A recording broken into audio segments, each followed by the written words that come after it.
xafsa cabdiraxmaan waxaan idiin sheegay in shahaadada qalinjabinta loo diiday sababtuna ay ahayd daansi yar oo ay samaysay inta xalfadda lagu guda jiray laakiinse sababta idiinma sheegin.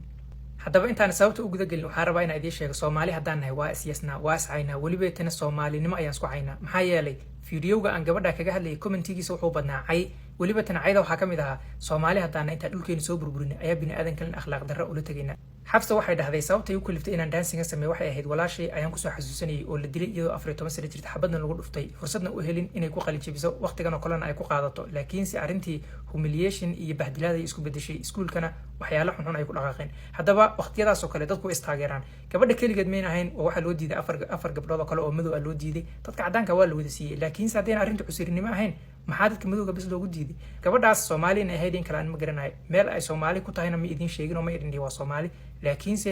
sheeko kasta laba dhinac way leedahay markaad wax aragto horey qofkii inaad ka caytanto inaad wax aragto iska sheegto adiga is yasto oo is bahdisho waa laga fiican yahay. haddaba aan istaageero intii aan iscayn lahayn.